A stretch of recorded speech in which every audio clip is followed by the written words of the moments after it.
ব্যাপার আম্মা, আপনি এই টেবিলে বসেছেন কেন? বৌমা, আমি আজকে তোমাদের সাথে এই ইফতারি করবো। তা হবে না, আপনি এখানে বসে ইফতার করতে পারবেন না। আপনার যখন তখন কাশি ওঠে, আমার বিরক্ত লাগে, গা ঘিন ঘিন করে। আপনার শরীরের গন্ধে আমার বমি আসছে, যান এখান থেকে। কোনো আক্কেল জ্ঞান নেই। আচ্ছা না, তুমি দাদির সাথে এরকম খারাপ ব্যবহার করছো কেন? একদম চুপ, ছোট মানুষ, যেটা বোঝো না সেটা নিয়ে কথা বলবে না। বসো।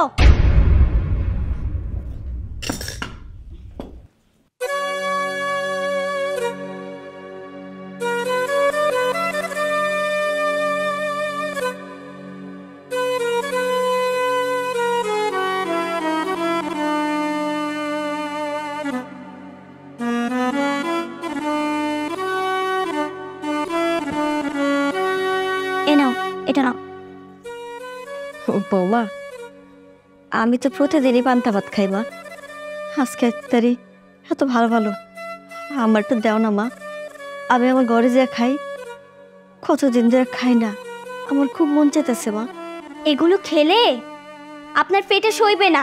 এগুলো যদি আপনি খান তাহলে আপনার পেট খারাপ করবে, তখন আবার আমি কোনো ওষুধ টষুধ কিনে দিতে পারবো না। বৌমা, আমি সারাটা দিন রোজা ছিলাম, তোমার কি একটু মায়া দেওয়া হয় না? নেহাত আমি ভালো মেয়ে, এর জন্যই এই বাড়িতে আছেন। আমার জায়গায় যদি অন্য কোনো মেয়ে হতো না, ঘাড় ধাক্কা দিয়ে বৃদ্ধাশ্রমে পাঠিয়ে দিত। বৌমা, বৃদ্ধাশ্রম তো অনেক ভালো, ওই জায়গায় তো পচা পান্তা ভাত বাসি খাবার খাইতে দেয় না মা। বাসি পচা পান্তা আপনি খাবেন না তো কি আমি খাবো? বাস, অনেক সহ্য করেছি, আর না, এবার আপনাকে বৃদ্ধাশ্রমে পাঠিয়ে দেব। যান, এখন এখান থেকে যান। না বৌমা, আমি যাবো না, আমি আজকে এই জায়গায় ইফতারি খাবো। এত বড় সাহস, আমার মুখের উপর কথা! বুঝেছি, আঙুল না পাকালে ঘি উঠবে না। এখান থেকে যান বলছি।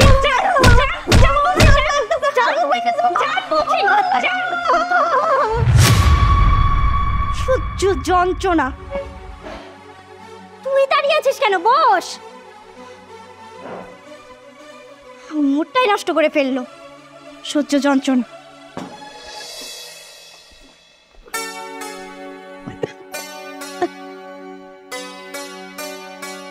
হ্যালো রেখা। হ্যাঁ বলো, শুনছি। ইফতার রেডি করছো? হ্যাঁ হ্যাঁ, সব ইফতার রেডি করেছি। ওই তো মা বাবা ডাক্তার দেখানোর পরে অফিসে আসছিল, ওনাদেরকে নিয়ে আসছি। ও আমার বাবা মা? হ্যাঁ হ্যাঁ, নিয়ে আসো নিয়ে আসো, সব ইফতার রেডি করে রেখেছি। আচ্ছা ঠিক আছে, ওকে। তো নানানু আসছে।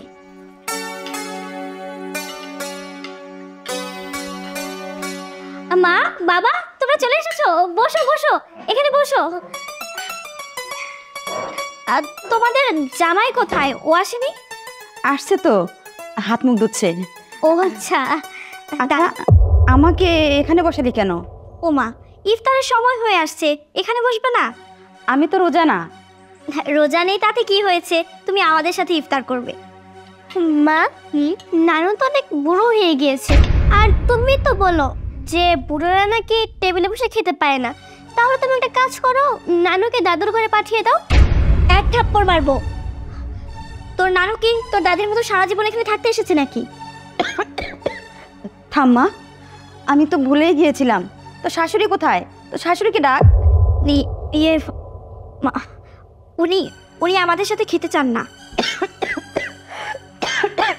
তুই আমার কথা বল, উনি না করবে না। আমার মা কাশি পছন্দ করে না, আর মুরব্বীদের না ইফতার খেতে নেই, পেট খারাপ হয়। তুমি একটা কাজ করো, দাদির কাছে চলে যাও। অসভ্যমি, এসব কি হচ্ছে? এক্ষুনি নানিমাকে সরি বলো। মা, আমার দাদি কাশবে না তো তুমি তাকে টেবিলে বসে খেতে দাও না, না কাশতে তাকে গালিগালাজ করো। আর এখন নানিকে আসতেছে, তুমি না কিছুই বলছো না।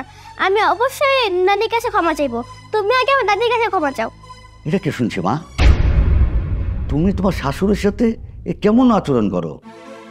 হ্যাঁ, এটা যদি সত্যি হয় তাহলে তোমার কপালে ভয়ঙ্কর দুঃখ আছে। হ্যাঁ, তোমার মেয়ে তোমার আচরণে বিরক্ত, একদিন দেখবে এই মেয়ে তোমাকে ছুঁড়ে ফেলে দেবে। সরি একটু লেট হয়ে গেছে। আবার আসো, তোমার মাকে নিয়ে এসো। এটা তো তোমার বাড়ি, তোমার ইনকামে সংসার চলে। এই টেবিলে বসে যদি তোমার মা খাওয়ার অধিকার না থাকে, তাহলে তো আমাদেরও নেই। তুমি তো সকালে অফিসে যাও, ফিরে অনেক রাত্রে। এই সংসারের খোঁজ খবর কি তুমি রাখো? মা, কেন, কিছু হয়েছে? বাবা, আসলে 5 মিনিটে আমি যা বুঝতে পারলাম, তুমি আমার মেয়ের সাথে এতদিন ধরে সংসার করছো, অথচ তুমি কিচ্ছু জানো না। যাই হোক, অনেক কথা পড়ে আছে, সেগুলো না হয় পরে বলবো। আগে তুমি তোমার মাকে নিয়ে এসো, যাও। ঠিক আছে।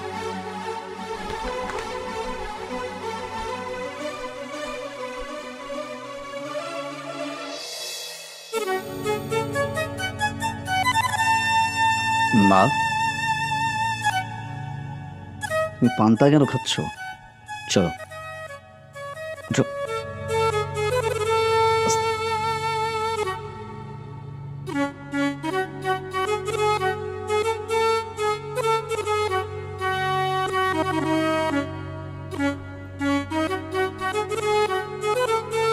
বসো।